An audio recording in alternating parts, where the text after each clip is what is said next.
If I came up to you and said tombe, pas de bourrée, glissade, jeté, would you understand what that means? If you spoke French, then you might understand the words, but if you are a dancer, then I definitely know you understand the phrase.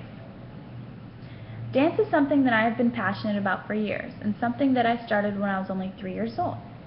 It has become a lifestyle now for me, and I would love to share with you why I find it so riveting by explaining to you the physicality of dance, the history of the art, and how good it is for your soul. Dance is a tough sport physically and emotionally. It is one that requires stamina. One dance could last anywhere from 2 to even 12 minutes, and even longer if you're doing a performance where you have multiple dances back to back. You'd be surprised how exhausting it is for one dance, and I remember after every dance I felt like I had almost run a mile. Also, the importance of stretching in dance is very great.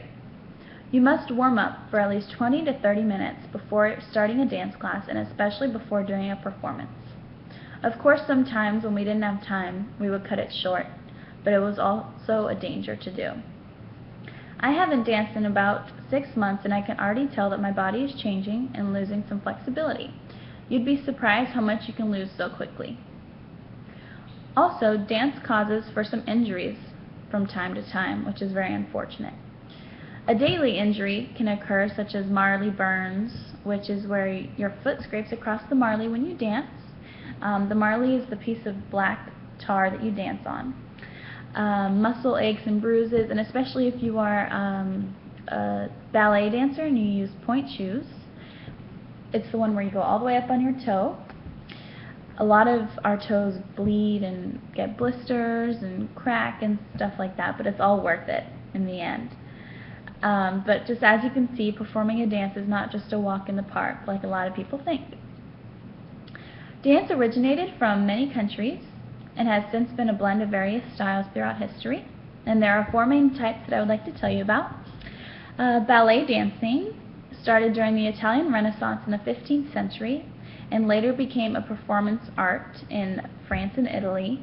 You guys might be familiar with some ballets such as Swan Lake or the Nutcracker. And this dance has not really developed and changed over time. It has more stayed the same. It's a very structured dance and is based off the French language. This is your average ballet shoe right here, and it has some pads on the bottom to help with turning and help you stick to the ground more. And it is either a wool or a cotton shoe, and it has some elastic here to keep it very stretchy and flexible.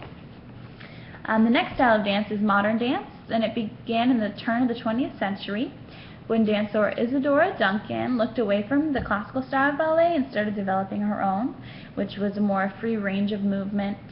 And people usually dance modern dance barefoot, or if anything, they wear just a pad over their toe so they don't get injured. A very influential modern dancer was Martha Graham. You might have heard of her. She had her own school, and she took in hundreds of students and influenced all of them to dance the way she did, which introduced modern dancing as very contemporary, and you would roll around the floor a lot. The next style of dance I would like to talk about is tap, which is a rhythmic form of dance. The shoes actually have metal on the bottom of them in order to create sounds that coincide with the music. And a popular piece that everyone might be familiar with is Singin' in the Rain, where Gene Kelly literally sings in the rain, but he's also tapping at the same time. And this is an example of a tap shoe that I have, and as you can see, it has metal plates on the bottom, so that when you hit it on something, it makes noises. And it's actually really neat, and it's actually pretty difficult to make it go rhythmically with the music. Jazz dance is another form of dance that started in the 1950s, and it's actually an interpretation of African styles of dancing that trace all the way back to the 1800s.